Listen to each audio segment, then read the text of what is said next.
रामानंद सागर ने ख्वाबों में भी नहीं सोचा होगा कि जिन एहसासात को वो लफ्जों की पोशाक पहना रहे हैं, वो दरअसल एहसासात को लफ्जों की पोशाक नहीं पहना रहे, बल्कि आइंदा सच साबित होने वाले एक इतिहास की पेशगी इबारत लिख रहे हैं। हम बात एक खास डायलॉग की कर रहे हैं जिसने 1959 ही में मानो भविष्यवाणी कर दी थी कि भविष्य में बॉलीवुड संवाद अदायगी की दो मुख्तलिफ धाराएं देखने वाला है, जो तब तक तखसीस के साथ सिर्फ एक ही थी। 1959 की इस फिल्म मतलब पैगाम के लिए 1960 में रामानंद सागर को संवाद लिखने के लिए फिल्म फेयर मिला था। बता दें कि ये वही फिल्म है जिसमें एक्टिंग में खो जाने के कारण एक्टिंग के दौरान ही राजकुमार का फिल्मी थप्पड़ दिलीप कुमार के चेहरे पर नक्श हो गया था। तो बहुत शरीफ लड़की। सुनो भैया, मैं तुमसे इजाजत मांग रहा हूँ। मैं उसी लड़की से शादी करना चाहता हूँ। शादी! फिर क्या हुआ था इसके बाद, क्या थी पूरी कहानी, देखें हमारे चैनल पर मौजूद वीडियो में। फिल्म फेयर ही बता रहा है कि फिल्म के डायलॉग्स कैसे होंगे, लेकिन आज हमें तो ऐसा लगता है कि जैसे सागर साहब को सिर्फ इस एक डायलॉग ही के लिए अवार्ड मिला हो। बाकी कहानी आगे बताएंगे, लेकिन पहले आप इस डायलॉग को सुन लें। मैं मरने वालों की आखिरी ख्वाहिशें पूरी करने के लिए यहाँ नहीं बैठा। तुम्हारी माँ। ये उस लहजे की इब्तिदा है जो फ्यूचर में एक फेनोमेनन बनने वाला था। ये ठोकर तूने मुझे नहीं लगाई सेठ, मेरी वफादारी को लगाई है।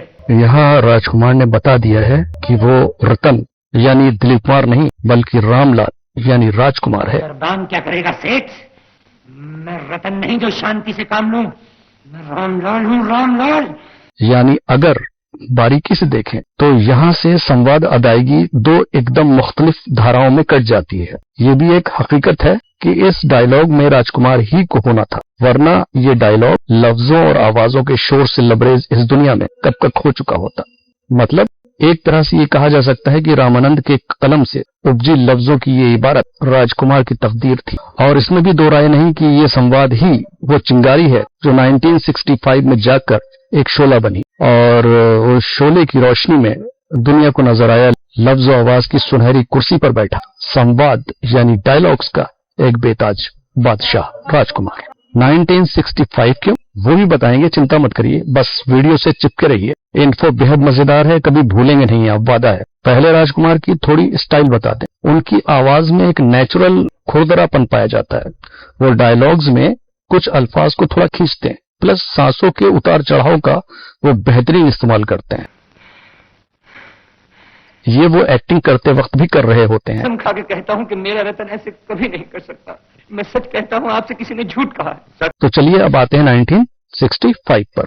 यही वो साल था जब B.R. चोपड़ा की ब्लॉकबस्टर वक्त आई थी। इसमें राजकुमार के जो डायलॉग्स थे वो हैरत अंगेज तौर पर नाकाबिले फरामोश थे। इसी में वो डायलॉग भी था जिसने 1959 में आई पैगाम की उस चिंगारी को शोला बना दिया था। हाथ कंगन को आरसी क्या और पढ़े लिखे को आप समझ ही गए होंगे। मतलब डायलॉग देख, ये काम सिर्फ राजा कर सकता है और राजा ना करे तो। जवाब में विलेन बने रहमान को सुने तो राजा, मैं जितनी मोहब्बत करता हूँ उतनी नफरत भी कर सकता हूँ। राजकुमार की बिच्छू टाइप मुस्कुराहट देखें। मोहब्बत और नफरत, ये भी उनकी पर्सोना का खासा था। वो आगे क्या बोलते हैं ये सुनिए। चिनाय सेठ, जिनके अपने घर शीशे के हों वो दूसरों पर पत्थर नहीं फेंका करते।